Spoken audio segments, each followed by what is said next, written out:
I've got something really hot for you today. Cue the canned music.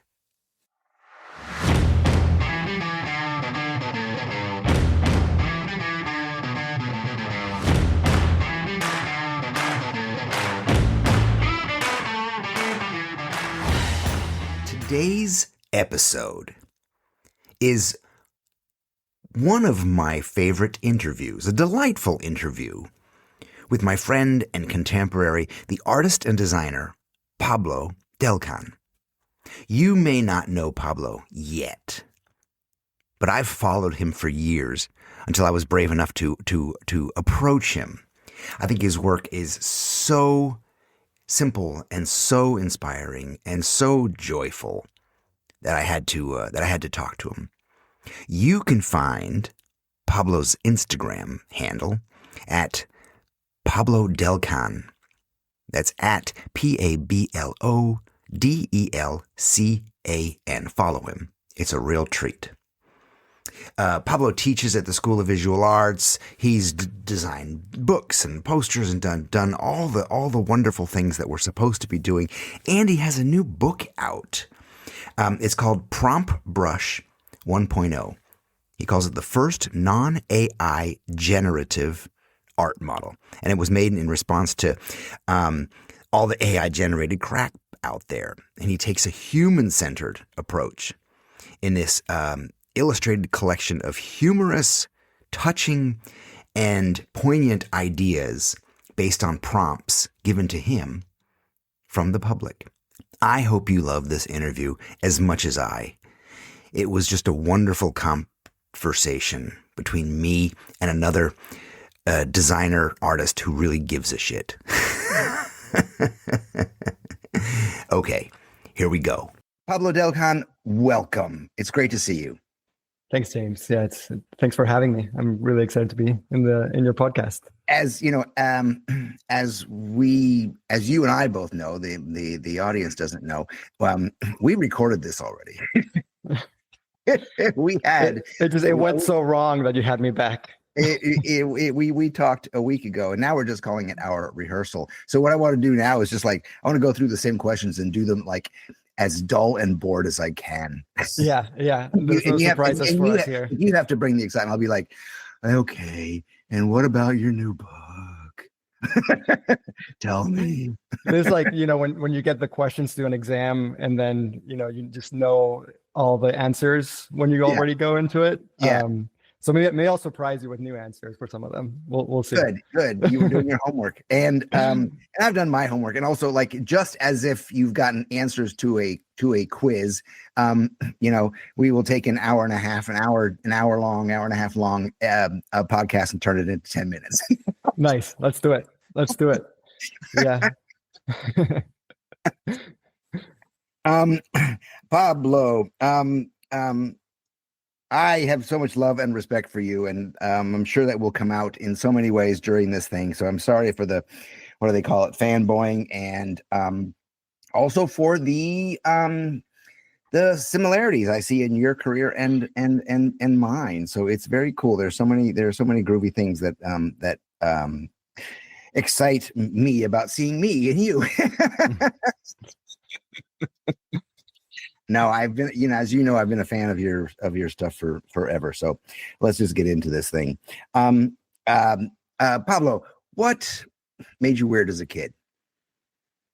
Yeah. So, I was thinking about this as interview 2.0, as we're calling it. As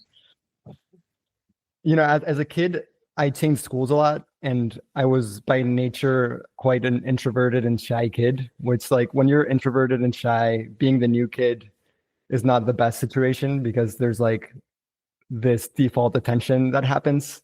So I and also when you're introverted and shy, it's not like there's a lack of wanting to connect with other people. You just you're just not able to do it in the way that you would ideally want to in your head. So I feel like what made me weird as a kid was maybe that, being the new kid and being this shy person with this great want to connect with other kids and other people. And And I think the ways that I found to do that um, was to use art and drawing and creative practices to connect with those people and to like bring people together to like I don't know. I feel like when I was 14, I started a rock band, and that was like a great excuse to connect with other people and get in the same room and hang out. And I feel like that taught me a lot on, how to use this what I perceive to be like this handicap of just like not being able to connect in the way that I wanted to, and find these new tools to do so. Yeah, I think I talk about that in my new book. Hey, weirdo. Hmm. I talk about this idea of like, we perceive our weirdness as a flaw, or as something wrong with us, when in fact it is pointing us to our tools. Using your creativity. That was the tool for you to make connection. I had similarities when I was a kid, because I was told I was shy from my father, so I ergo became shy. Authority Hmm. tells you something and you believe it. But yeah, using humor and using drawing as a kid was a great tool for connecting. It was also a great tool for getting me in trouble. Hmm.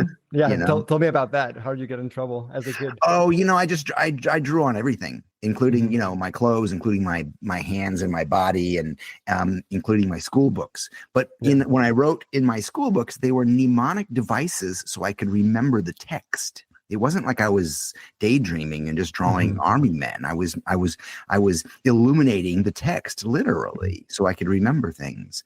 But school doesn't like that shit. So Yeah. Yeah. No, it's yeah, I have similar memories of being in an exam and remembering, oh, like that the answer to this is next to that drawing I did in the classroom at correct. that time and place. And it just like kind of grounds you in an interesting way. Correct. Yeah, this is these mnemonic devices, as Gertrude Stein says, when this you see, remember me. Right. Hmm. Yeah. I want to talk about a little bit about I want to go back. I want to go back into the background. Um, um, you grew up immersed in art. Oddly enough, Yeah. your grandmother ran a ceramic studio. Your mom was an artist. Your dad was an animator and filmmaker. How did those environments and being around that shape you? Well, it made the act of making things seem completely normal and almost boring as a kid. It was just the thing that we all did. We Mm, went to the studio and we made art, we made ceramics, we painted, we drew, and there was I feel like for some kids maybe the act of making art becomes kind of like this special thing. Like we're going to do arts and crafts now, and we're going to get the kitchen table dirty, and then we'll clean it all up and pretend like it's not really right, part of our like it never life. happened. Yeah. And for us, it was like all the tools were always out. Everything was always everywhere. There was always paper. There was always clay. There was always a mess somewhere. And I think it just became quite normal, we're talking about this last time too. And I think um, in a way, I always felt like that's what my life was going to be. Like there was no moment in like high school or school where I was like, oh, I wonder what I will grow up to be. It was like, oh, I'm just gonna continue making things, and that will somehow lead to like my future in whatever form that takes. Um, but yeah, it was wonderful. Like you know, getting back from school, and my grandmother would have ceramic classes in the studio next door to my house, and my mom would be making these like huge like oil paintings and sculptures, and um, even the garden was filled with these like scraps of metal and big metallic sculptures that she was building too, and it all just seemed normal. And now looking back, I was like, well, that was exceptional. That was like a really special childhood to have. Yeah. Yeah. So I often say that I was born to do this job. Hmm. Um, I was completely born to do this job when I look back. But at the time, going through like grade school and high school, and then right after, or immediately after high school, um, you know, I wasn't around anybody who did this. I was reared on a military base first of all, and then some small upstate New York town where there were no. I mean, there were little old ladies who did watercolors, but there were no, Hmm. artists or stand-up comedians or, um, um, so it was never presented to me as something that was doable. So it was for me just this kind of like, I don't know. It wasn't a heavy burden, but it was like this kind of useless thing, Hmm. which is a shame, which is really a shame. So, I'm sure your gift of having it around with you came with its own, um, weight and questions. But so do you feel you were born to do what you're doing? Um, yeah, that's a good question. I feel like there's when that question of like where was I born to do what I'm doing is interesting to me because I feel like I haven't really arrived exactly to the Ah, place where I know what I'm doing. Like I feel like I'm in constant search for like what that thing is. And it takes on like different mediums and different forms. And yeah, I don't know. I don't know if I'm there yet. Maybe like there's like a future career that I haven't discovered yet that is mm, the right cool. thing for me. You know what I mean? Like it's Yeah, no, I totally do. I totally do. I mean, fuck, I totally do because, you know, I'm I am always 17. Mhm. I always see myself as the kid in the room. I always see myself as kind of that playful child.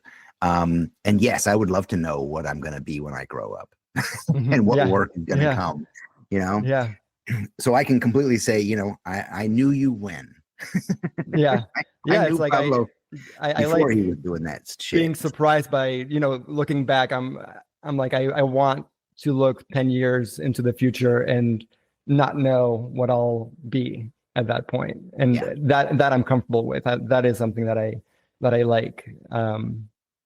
Yeah, there's something like uncomfortable about knowing, okay, I'll be sitting in the same chair in 10 years doing the exact same thing. Oh, I think I'm it's not sure death. that's me. Yeah. Yeah. Well, even creatively, I know I've got a dear pal of mine, Joel in Brooklyn. He was a knife maker, and he started making knives because he, like me, he'd failed out of a lot of stuff. The reason I became creative was because I failed out of university, right? But he was trying to be a writer and didn't have it, and he started making knives. And all of a sudden, his knives became very famous and very popular with chefs. And he was making beautiful, expensive tools. And I'm Hmm. lucky to have one of his gifts.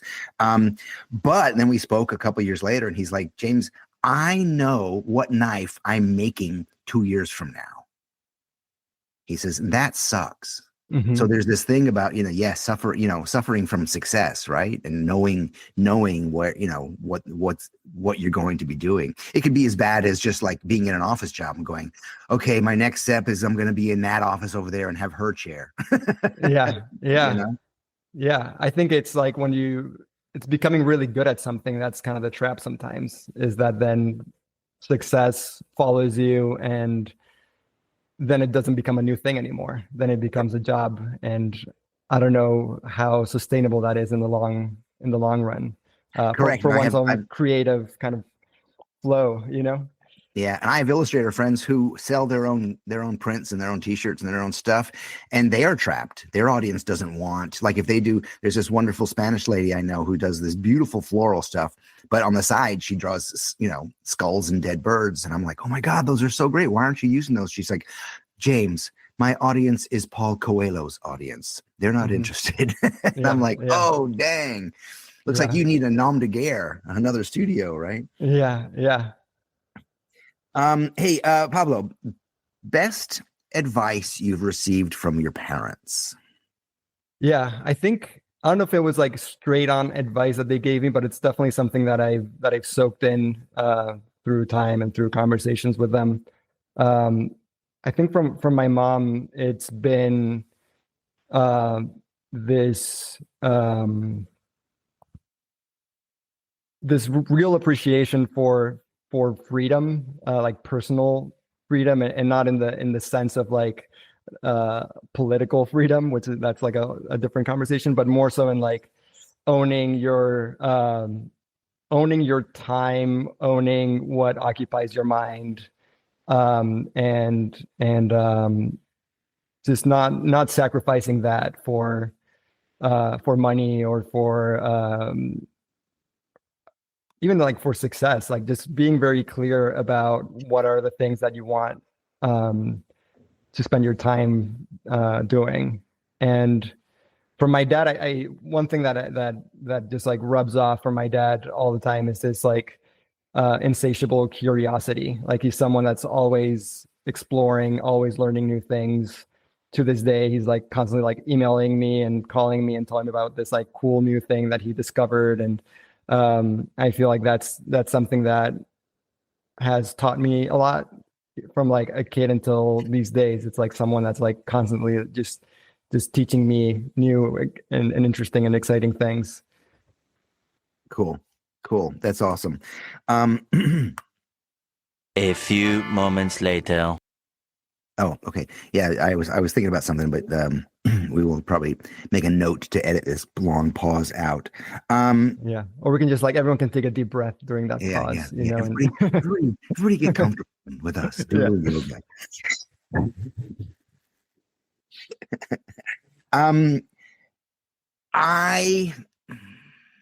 I know for a fact, because I hear from my audience often, I'm often in conversation with them because of the role that I've taken or assumed or found myself in creatively as this teacher and mentor and guide. And I know for a fact that not all of us have as supportive families and parents. And I hear from people often about how they went to art school and how that just shut them the fuck down, did the opposite effect, right? Mm-hmm. Has anyone shut you down along your path? No, I don't think so. Not that I can remember at all. I think also, I think because I come from such a family of artists and creative people that have been artists as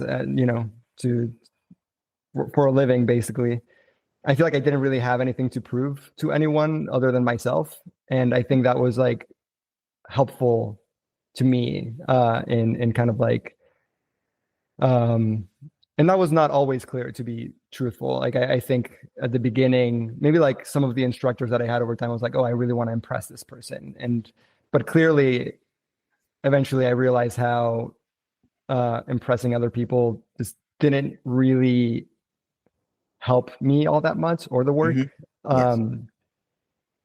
So I feel like ultimately, like being, I mean, I've heard plenty of unfortunate comments about my work on social media and things like that I would not even kind of care to remember. But ultimately, I feel like I'm just constantly like trying to impress myself and trying to grow by doing so. So no, I wouldn't say like anyone's shut me down successfully that I can think of. Successfully. How do you deal with the critics? How do you deal with those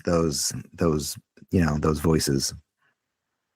Well, I do a lot of like work that could be considered political work because working with newspapers and magazines that deal with political subjects, and a lot of the stuff I get from people has to do more so with that, or like affiliating myself with like certain newspapers, and the ethical kind of nature of that, or illustrating like specific articles for some people that maybe they don't agree with, and then I kind of get the fallback mm-hmm. Of those comments. And yeah, I don't know. It doesn't really affect me that much. I feel like if anything, if they're paying attention, that's as much as I want from anyone, really.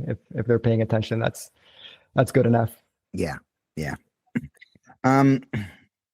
I had read in an interview that you mentioned you were at early on you were good at summarizing complex stories in a few words, and it often was not a. I mean, obviously, it's what you and I have in common right now. It's a strength, but it was somehow a disadvantage at school. Is there something there? Is there a story there? Yeah, I have just very bad kind of like memory or like inability to like memorize long, complex ideas. But I'm quite good at reading something and summarize it in a very succinct way. So when I was in school, like in high school, I remember like my philosophy exams and like I kept getting horrible grades because every time there was like a question like, explain, Plato's blah, blah, blah, blah. And I would just answer with one kind of short sentence. And they wanted they wanted me to like take the hour-long exam seriously and spend a lot of time kind of writing these questions and answers out. And I would just be, I don't know, just my mind just didn't function in that way. Like I'm more of like, okay, this is the question. This is the perfect answer to that question. And it's simple and it's straightforward. And, yeah, I just didn't understand the need for complexity when sometimes like something simple is better. Yeah. I mentioned getting kicked out of university. I was also kicked out of the School of Visual Arts.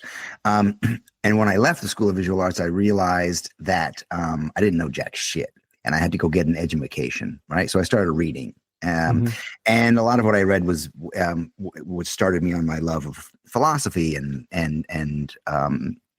various readings about religion. But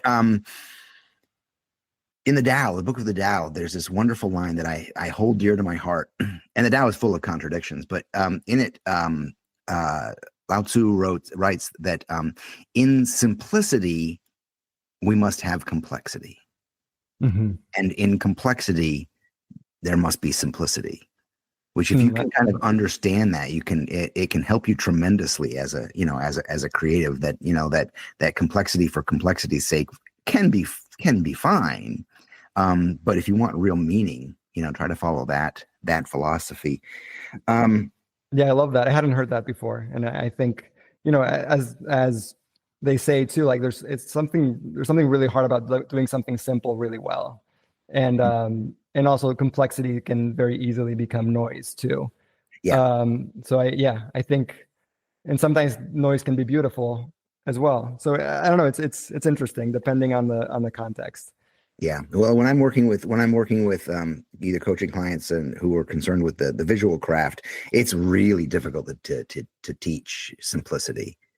It's really hard to figure out what, to be a really good whittler, and just whittle away what you don't need, make it sharp.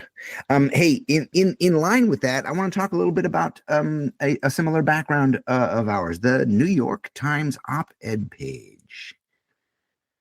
I was lucky enough to be an illustrator for that page for a long time, and then find myself as the creative director for the page, the art director for the page, and then I was the guy doling out the jobs to various artists and illustrators. And I know how hard it is to boil an idea down to some level of simplicity. And with the op-ed page, we get the story and we know it's coming out tomorrow or the day after tomorrow, and you've got to find someone who can handle that kind of deadline. Tell me your experience with working with the Times. Yeah, I feel like the Times has been almost like my education in a way after being at the School of Visual Arts.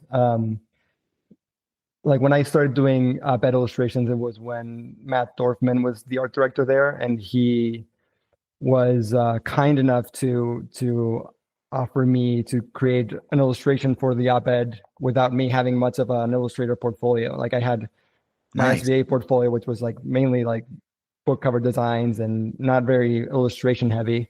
But I really wanted to do some of that op-ed work because I loved the people that were doing it. I thought it was like a really exciting challenge.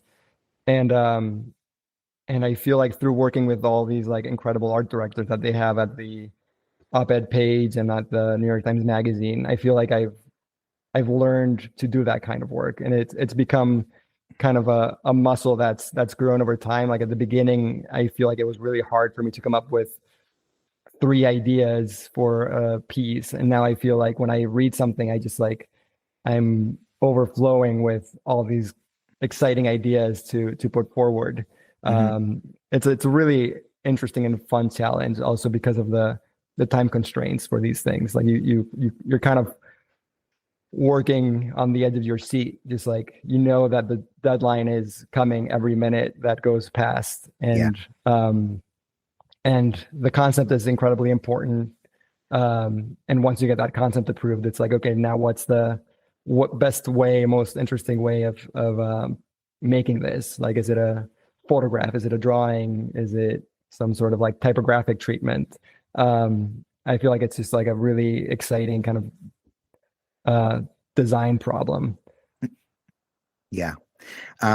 When I was working there, it was the old building. So it was the one that was off of Times Square. And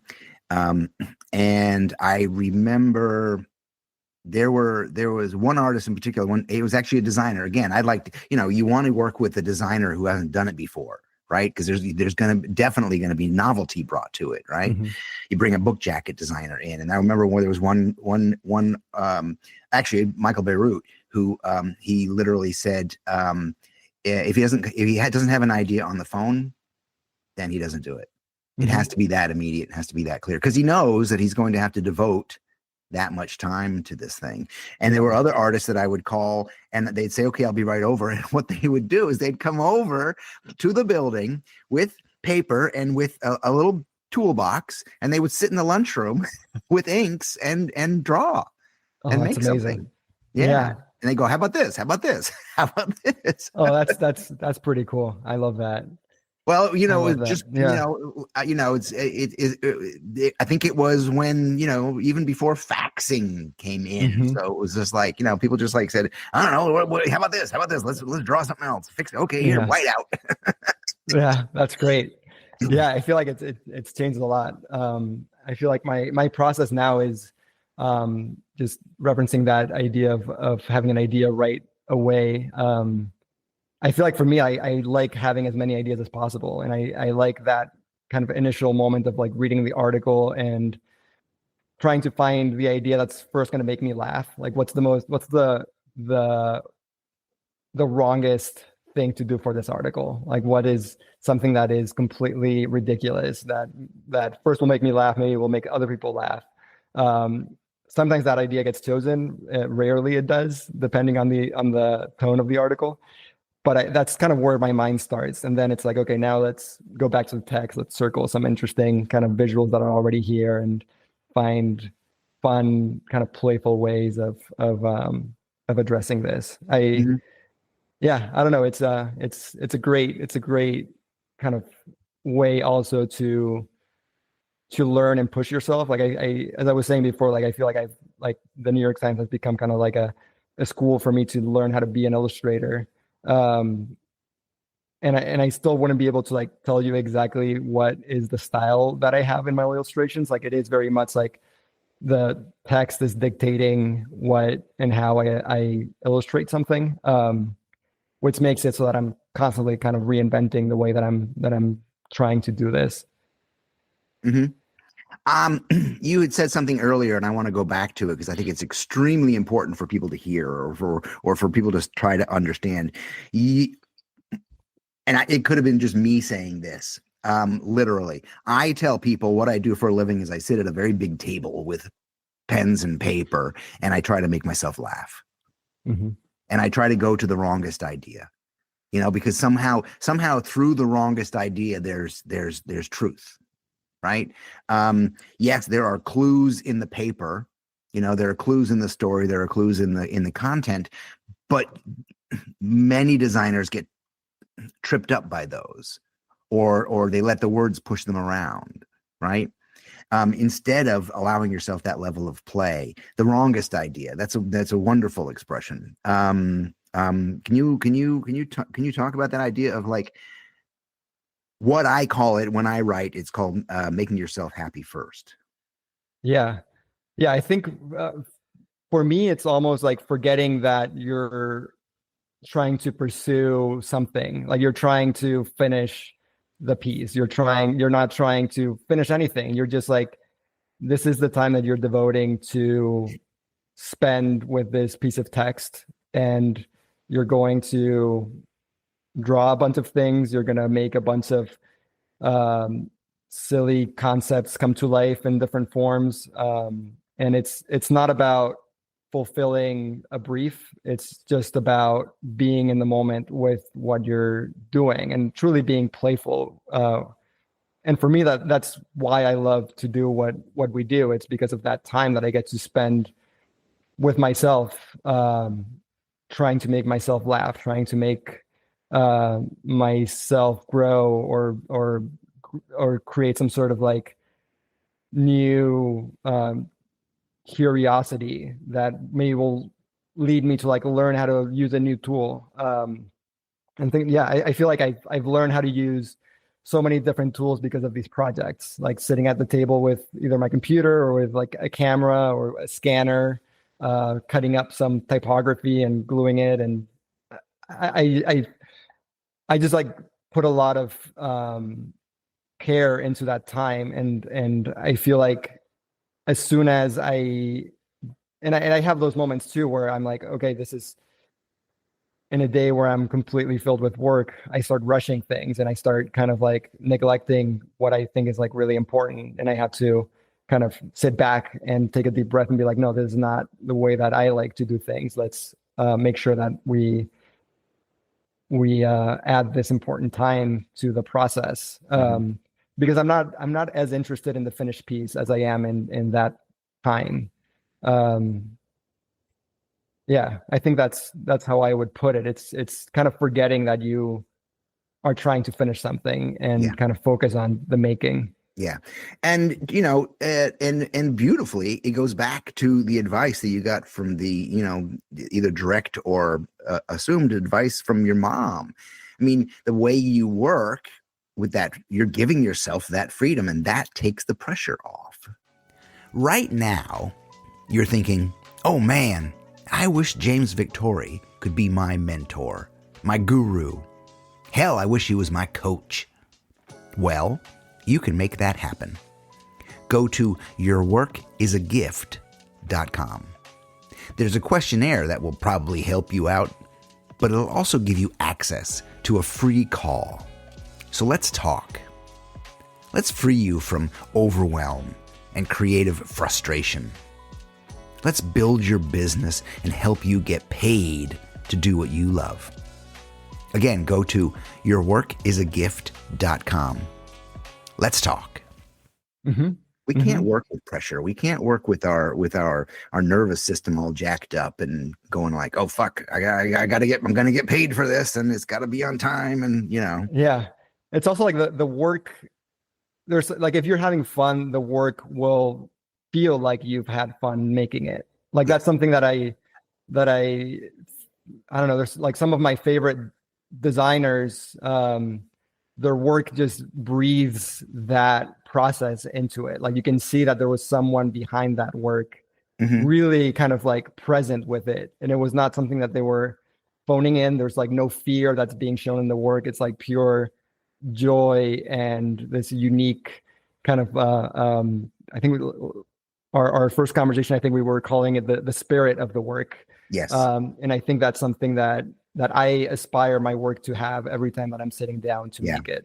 Yeah. I mean, I often say as I wander through the visual marketplace that, the designers create, I am appalled at the boredom that I see, or the work that I see. I don't see anybody playing. I don't see anybody enjoying their job. I don't see anybody infusing any spirit or life in this. I mean, and with my work, like I said, I sit at a big table and I try to make myself laugh, and I want to make my work pregnant with that. So it goes out and has a life of its own. And I have been blessed with so many pieces that could be 15 to 30 years old and are still, people are still talking about them. So that's cool. Yeah. Hey, I'm so glad we rehearsed because, shit, You know, Yeah, we're hitting it's a coming out a mark. lot better. It's great. Yeah. Just stick to the script, buddy. I got you. I unfortunately want to talk about AI. Let's This do is it. a ruin it right I'm here. ready. Let me pull up my notes. What did I say last time? So you've embraced Midjourney and chat and I'm assuming Photoshop's own aspect of that. Yeah, I'm using all of it, as much of it as is out there that I can access. I'm using it. So you're responsible for those big fields that they're carving out of and putting these massive service and Oh yeah, buildings. that's all me. I apologize. So how do you strike a balance between all that shitness and expressing human spirit and human creativity? Yeah, I think it was funny. I was just in Spain, and I was like pulling up my Instagram feed while I was there, and I started seeing like all these like sponsored content that is obviously like different because of the location where you're at. And so many of the commercials, like actual produced like commercials for big brands, all of them were fully generated with artificial intelligence, like with fake people doing fake things, and it was just really strange. I think still like there's something that's going to happen, and I think it's already coming, where the value of human work is going to have a renaissance of sorts, where like we're all gonna just not trust what we're seeing anymore. Like there's going to be less value in talent and more value in taste and this idea of the human spirit being infused in the work. Mm-hmm. I think AI is an incredible tool. I have brought it into my process to help me do things faster that sometimes would take a lot like longer time. I still don't think it's a tool that I would want to use for finished work that I'm producing. Like I don't think it's going to replace the things that I actually like doing. But it is something that I'm incredibly curious about, and something that I think it's just an incredibly powerful tool for image makers. It's also, it can very easily make us incredibly lazy as well. So it's kind of like hard to strike that balance. And I've been using it a lot for like coding. Like I coded my own drawing application instead of using Photoshop to draw or anything. Like I just made my own kind of software, and I created my own brushes that kind of have the like I can kind of, I don't know, it's like a new way of stretching my arm to like a realm that I had no access to before. I used it to like create like fun little video games with my kids. Like the other day, like Rio, my son, like just drew a little sketch of a video game that was like a balloon, and like birds came in and popped the balloons, but there was like TNT balloons that you were not supposed to pop, because if you pop those, then all the other balloons would explode, and then your points would become negative. So it was like this crazy kind of like idea for a video game, and then we put it into ChatGPT and spent some time just making it, and it was cool because then like by the end of the day we were playing it together. And again, it was something that I couldn't have done without these like new tools that exist and are very available to everyone. I think it's a trap at the same time for our business and for especially like young creatives. I think it's just a very easy way to get lazy with your work, to get like enamored by something looking very pristine right away. And you forget that, it's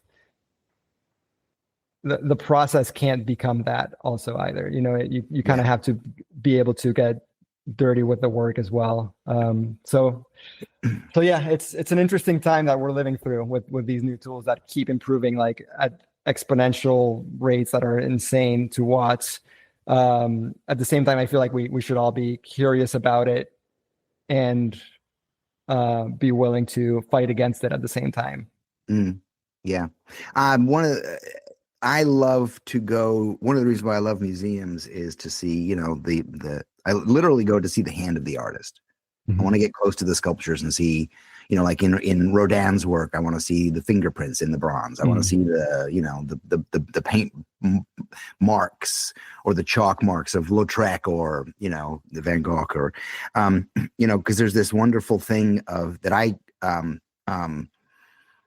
see from my kids all the time, this kind of like, I did that thing. And I do that too. Like there was, I had a guest in the house yesterday and they walked in the door and they're like, an artist lives here. And I'm like, well, 3 artists actually. And they looked at one of this pop-up poster that I had done a couple of years ago. And it looks like I drew with a mop because it's a massive poster. And I'm like, well, actually it's just fingerprints. I did, I was just like, I just did it with my finger and blew it up. There's this I did that I really love. And now with AI, it's like, it feels like people are like, oh, look, I didn't have to do that.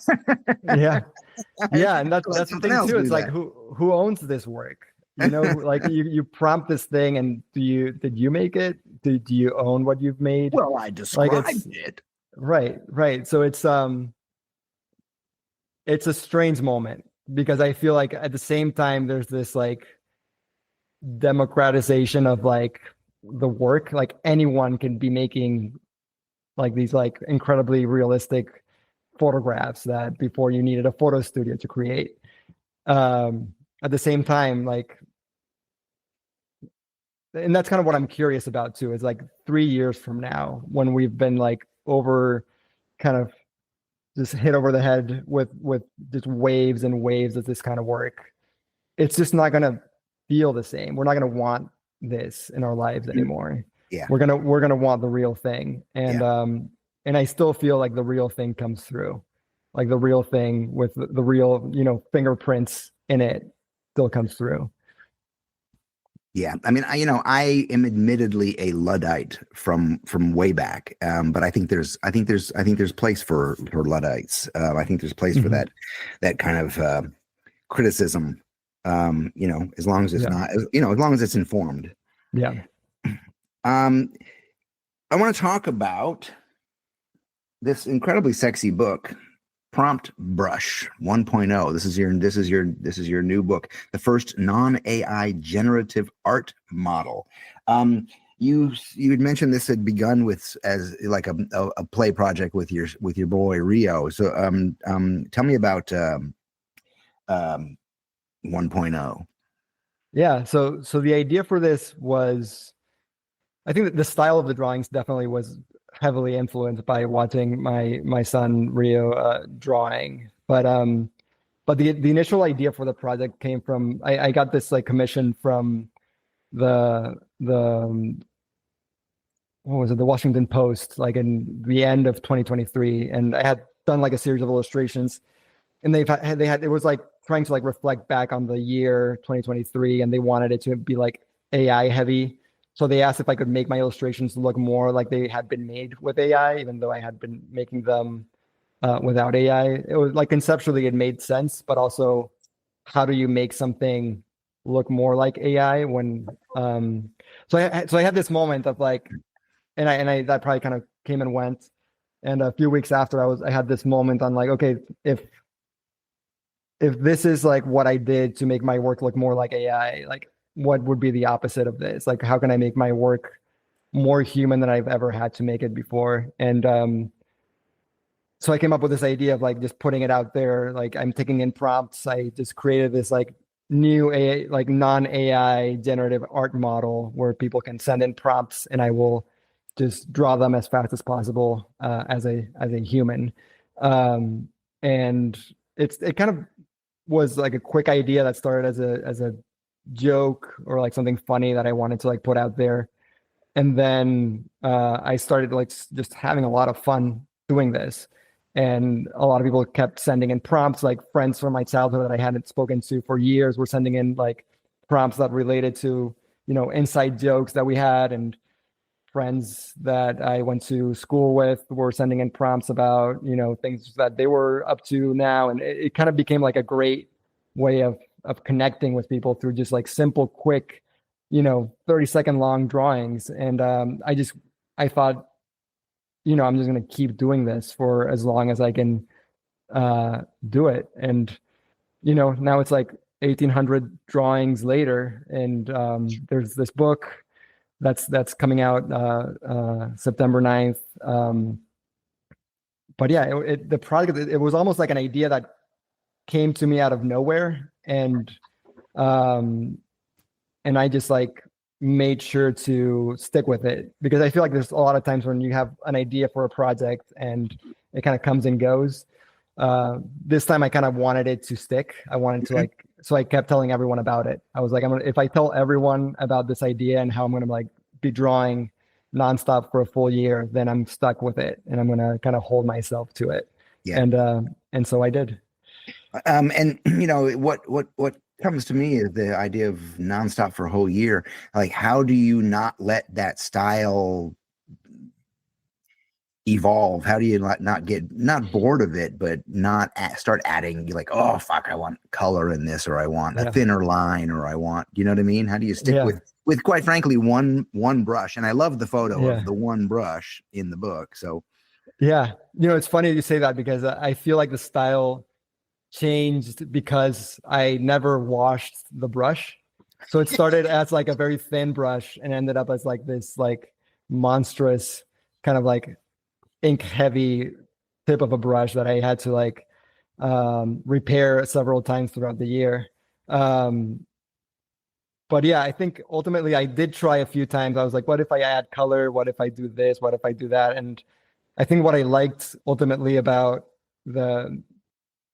and it's, I don't know if I would, it's definitely become a style of the drawings, but it was just meant to be like me drawing very fast. Like that was the style. It was just like, how can I draw as fast as possible? Not concerned about like anatomy or things kind of like being in the right place or like perspective or just, and I kind of loved the rawness of that. And that's kind of what I was trying to, like when I was watching my kids draw, I was like, oh, I'm jealous. I want to draw like that. I want to draw without worrying about what other people might think. I don't want to clean up the drawings. We were talking about this last week too. Like I would literally just like snapshot the drawing with my iPhone and email it to whoever sent the prompt. And that was it. There was no photoshopping. There was no, variations for the drawings. It was just first idea, first drawing, churning them out like churros. Yeah. Two things you made me think of. One is I've had the opportunity to meet and spend time with most of my, if not all of my mentors. And one was this character, Henryk Tomaszewski. He was born in 1914. He's kind of the father of the modern poster. And I got to know him fairly well at the end of his life and be in his studio. And in his studio, he had, brushes laid out on the table, and they all were like, they all had arthritis. They were all like, just stuck together, gnarled. And there's something that there's a quality that adds to, that adds to the work. Yeah. Well, I had this moment where like I lost my brush for maybe like 2 days, and I picked up another brush, and all of a sudden I couldn't draw the same way. Like it was, I don't know if it was mental or it was just like the brush itself. Just like it was my lucky brush. I couldn't do it without it. So I found it. It was you talked about, looking at your kids and how they make work. I do that constantly. Nova is a prolific genius. Wyatt is more of a tinkerer. But Nova, when she's drawing, and even the kiddo too, there's no going back. There's no erasing. There's no sketches. There's no like, let me refigure. There's no fucking, they just fucking go and they're done. And I aspire to that. And it's really, that level of feck perfection is difficult to achieve. So what the question that comes from that is were you ever stumped? Did you ever like hate a drawing and accept it anyway? Yeah, I think there's a lot of drawings that I did throughout the project that I was like, it's too cute, it's too like obvious. But I didn't let that kind of like stop me too much. Like that wasn't the point of the project. Like it it was almost like I wasn't thinking of myself as an illustrator when I was making these drawings. Yeah. It was more like this like performance piece. Like I was Yeah. just making drawings. Some of them were good, some of them were bad, Yeah. and I was accepting that. Well, true to form, AI doesn't care either. So why should you? Yeah, exactly. Yeah, yeah. How many fingers does a hand need to have, really? Were there any prompts that stumped you? There was like, I think the ones that kind of made me have to think really hard were the ones that I like the best. And there's one that I always think about, which was the prompt. Like someone sent a prompt that was just forgiveness was the prompt. And I just was looking at this blank piece of paper and holding my brush, and I was, how do you draw forgiveness? And I just closed my eyes for like a minute and then just waited. And then this like memory of me accidentally stepping on my daughter's foot kept to mind. And I was like, oh, that's it. That's the drawing. And I just like did it. And that's probably like one of my favorite moments of the project. And there's like a few of those where it's like things that are just like more open to interpretation or vague, that I feel like, oh, now I have to connect with myself and my own story and my life to kind of draw this thing. And those were my favorite moments. I could go on and on about my favorite pieces in the book. I could, literally list them. There are some that are just laugh out loud funny, and some that are fucking intellectual. And the one that I think of often is coping. Mm-hmm. And it takes a second, which is beautiful. It's like Cassandra said about a beautiful poster. He said a good poster enters through the eye and explodes in the brain. Oh, right? Beautiful. You take this in, and all of a sudden, you get the aha. And coping is the drawing of a nose with arrows going in, and a drawing of a mouth with arrows going out, which was just beautiful. Yeah, that's my life. That's like, whenever I have like intense anxiety, like that's where my mind goes. Just breathe it in and out. Breathe, baby, breathe. So many good lessons in this. I'm glad we're sticking to the script, dude. It's great. We talked about this a little bit earlier, but what do you think? What do you think? Since we're talking about the book and we're talking about AI, or what do humans bring to the table that AI can't? What's our saving grace? I think our saving grace is, or at least for me, and I'll talk for myself, I think for me it's that I want to be the one connecting with other people. I don't want to kind of export that need of mine to a computer or to like an algorithm. And I think I also have a need to connect with other people through the work that they've created. Like I don't want the artificial version of James Victory. I want the real one. And I hope that I will be able to like continue to do that with my work too. It's like, this is the authentic, unvarnished version of my work.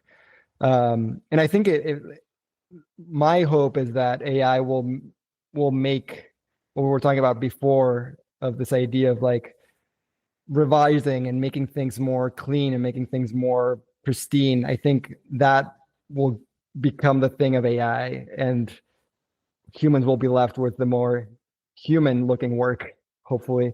Mm-hmm. The one that has kind of an imprint of individuality to it. And that's kind of my hope for the future and for my own work too, is like how maybe AI will make it so that there'll be a more value to be making this kind of work. Yeah. I've always believed that, as a graphic designer and illustrator, which is my first love and my first craft is graphic design. I often have to talk in art terms, and an artist, a good one, and a good designer too. If their work doesn't divulge something about themselves, then it isn't really worth it. And AI does not divulge anything about itself. There's nothing there. But the AI that I see that scares me the most right now is like the stuff that on Spotify where they just create a band and it's got their own. They've got photos of them, chirpy, good-looking guys, and they've got they're just pooping out albums. Yeah. I mean, like what discerning the truth there is there are their stories going to make us cry the way Bonnie Raitt did or Gaga or that's an interesting question. That's a really good question, and I'm not sure the answer to that might be. I think I'm more like concerned with what that does to people who want to be making that work, people who want to be making that kind of art, or like even think about music itself. Like if and I was thinking about this too, because as a teenager, I spent a lot of time in recording studios. And I remember like going in there and the guitarist having to do like so many takes to get the perfect one, the one that sounded the most machine-like possible. And I'm like, is that going to change now? Are we now going to go with the one take that just, you can hear the pick hitting the strings and you can hear the breathing in the room, like, is that going to be the take that feels, there was actually like a recording studio with real people kind of sharing a moment there. I'm hoping that will be the case. Like, it's just going to change the way that we listen to things and the way that we take in things. But at the same time, I feel like it also becomes a little bit like unmotivating when like it's almost like AI has made it so that there's like an infinite amount of things that are already made because it's already in the algorithm, right? Like it can make all the infinite songs about love, if you just like prompt it to do so. Yeah. So now what's the point of getting together with your 4 friends in a garage and writing your own songs, Yeah. I really hope that people still see the value in that and that ends up coming through in the art. Yeah. Well, I mean, a lot of that has to be taught, like, you with Rio and me with my 2, like I intentionally keep them away from pads and AI and stuff here, like Nova's drawing and creating with clay and tape. And I mean, she just makes, she's like, can I use this box? I'm like, you bet, baby, just go for it. And Wyatt's he's into, gluing together Revell models now, which is kind of cool. But I'm afraid for their future where that is, where the going mode is, computerized. So, but all I can do is prepare the kids for the road, not the road for the kids, right? Yeah, that's beautiful. Big question. Do you consider yourself an artist? Yeah. So I think that the short answer is yes. I remember in college, I had this instructor, Karen Goldberg, who was a mentor to me. Amazing woman. Amazing woman, amazing designer. And I remember like she, for a lot of the projects that we would do in her class, she kept telling us to think of ourselves as artists first, designer second.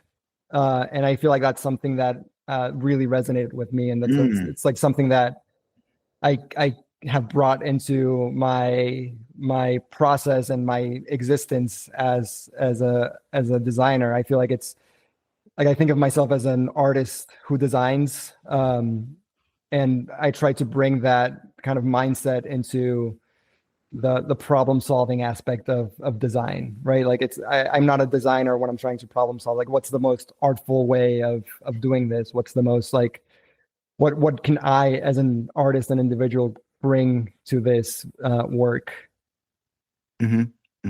Cool. I want to talk about your workspace. Again, there's something very simpatico here. I worked very hard in New York for a long time, and in the city, and I was able to buy one of the artist lofts in Soho and get the AIR so I could officially be there. But then got quickly had a baby and got quickly bored of New York, and it was just too freaking hard to have, to be in New York. Moved to Beacon, New York, and bought a 3-story Victorian, and it had a carriage house that I converted into my studio and had some graffiti pals paint the side of the building. And you are in a barn in the Catskills, and you've got typography outside of your building. Yeah. Tell me Yeah. about this story. So yeah, it was funny how I ended up here. It was during the pandemic. We were at the time living in Brooklyn, and my girlfriend's mom has a house upstate. So as soon as we could get out, get in the car, drive upstate, we would do so. And we realized just how much happier and easier our life was up up here in nature. And just by chance, we just went for a walk one day and found these like 3 new houses that had just been built, just 5 minutes away from her mom's house. And it was funny enough, like the only thing we had ever seen that we could even afford to buy. It was a very small, tiny house. And we put an offer in with the idea that it wasn't set in stone. So we like, I think it was like a month later, we're like, actually, we're gonna not buy the house anymore. We're not. So, and we had already put a deposit for it, and they told us that if we didn't buy the house, they would keep the deposit. So we were like, I guess we'll just buy the house. So we bought the house thinking that maybe it would be like a weekend thing. We'd come up here every now and then just again, just like realize how much happier we were all up here. So we ended up putting my studio and our apartment in the city in a big truck and driving it up. And as soon as we moved up here full time, the first thing I did was called up a company that did sheds and asked them to build a really big barn for me to call my studio. And yeah, it was like 4 months later, they had like built this thing. And at the beginning I had no electricity in here, so I just like ran a cord from the house to the studio, and I was just I got a ceramic kiln in here, and I just had so much space. I set up my drum set upstairs, and it's just been kind of like the dream studio that I had as a 15-year-old was like now finally a reality. Excellent. And then there's some typography that has been kind of dear to you it's followed you from studio to studio now. Yeah. I have this, when I was in the city, I had a small kind of like hallway studio that I rented in the Lower East Side, and I had this enamel panel typography made that said "This Place" on it, and it was for an exhibition that Debbie Millman was doing a while back, and I had made 2 pieces, one that said "This Place" and another one that said "That Place," and the idea was that the 2 kind of pieces were always connected because they were referenced each other. Yeah, at some moment I was like, okay, it's conceptually, I don't know how to explain it very well right now, but the one that said "This Place" was always hanging in the studio, and it became kind of this mindset of like, just when I'm here, when I'm sitting in my space, this is time that is spent focused on being here, almost like in a meditational form. Like it's a time not to be thinking about what I have to do tomorrow, but more so on like, this is the moment to be doing all the things that I want to be doing. So it's become a little bit of a mantra for me to have when I walk in here. Like this is the place where I like to do these things. I'll have to send you that prompt. This place. Yeah. Nobody has sent that one. Yeah, have you draw that. Yeah. If you hadn't become a designer or illustrator, what can you imagine yourself doing? I think for a while, let's say it that way. Yeah. I thought for a while I would be like a musician. I considered like going to Berkeley to study music at one point, like briefly, but I don't know. It just didn't. It was different. I think it was somehow and we're talking about this before with your friend who made knives. There was something like making music. If that had become my profession, I don't know if I would have enjoyed it the same way. Yeah. I feel like with design, I'm able to like reinvent myself very easily. And there's less of a need for like other people to be involved in my practice. With music, especially as a drummer, which was my instrument that I practiced a lot. I feel like I was always like a need to like collaborate with other people in order to like do the thing that I love to do. With design, I could just like sit in a room alone and do it, which was great. But yeah, maybe I would have been a musician in a different life. Excellent. Yeah, I would be very happy to be to give this all up and be locked in a woodworking studio. That would make me happy. Yeah, that sounds Power great. tools. It seems like you have the studio built already. The I do. woodworking studio. I do. Yeah. I just can't get in there as much. Yeah. And then people say, what project are you working on? I'm like, in my head, I'm working on this. What you have been, you said you haven't been on many podcasts. Is that what you said before? This is the first. Well, this is the second podcast after the first one that we did last week. This is the second one, but the first one released. Yeah. But you've been interviewed a lot, and you've been asked a lot of questions. What question would has not been asked that you would really like to share? Yeah, I think last time we talked about this, I didn't have a good answer for this question, and maybe today I might not even have a good answer either. We'll see. What's a good question? Give me a second. Take your time. I had that big old long pause earlier that I'm going to keep in. Yeah. We can keep this one in too, as like, people can reflect on what they would ask. Yeah, go out for a cig. Yeah, exactly.